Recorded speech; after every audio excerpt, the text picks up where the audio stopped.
হরে কৃষ্ণ। অপরা একাদশী ব্রত মহাত্ম কি যায়। মহারাজ যুধিষ্ঠির শ্রীকৃষ্ণকে বললেন, হে কৃষ্ণ, জ্যৈষ্ঠ মাসের কৃষ্ণ পক্ষিয়া একাদশীর নাম কি এবং তার মাহাত্ম্যই বা কি আমি শুনতে ইচ্ছা করি। আপনি অনুগ্রহ করে তা বর্ণনা করুন। শ্রীকৃষ্ণ বললেন, হে মহারাজ, মানুষের মঙ্গলের জন্য আপনি খুব ভালো প্রশ্ন করেছেন।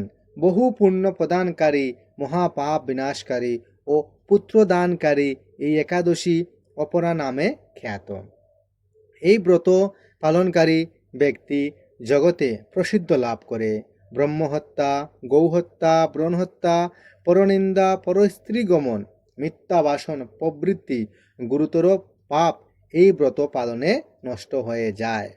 যারা মিথ্যা সাক্ষ্যদান করে, ওজন বিষয়ে চলনা করে, শাস্ত্রের মিথ্যা ব্যাখ্যা প্রদান করে, জ্যোতিষের মিথ্যা গণনা ও মিথ্যা চিকিৎসায় রত থাকে, তারা সকলেই নরক যাতনা ভোগ করে।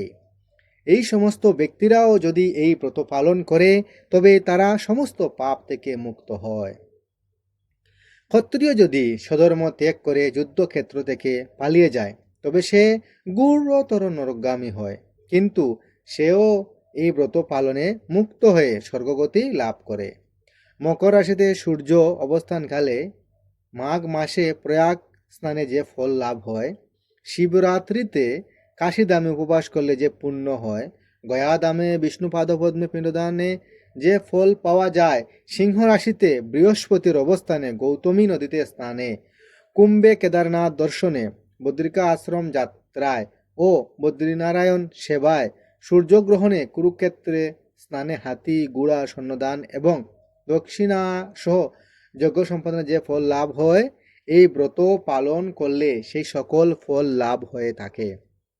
এই অপরা ব্রত পাপরূপ বৃক্ষের কুটার স্বরূপ, পাপরূপ কাষ্ঠের দাবাগ্নির মতো, পাপরূপ অন্ধকার সূর্য সদৃশ্য এবং পাপহস্তির সিংহস্বরূপ।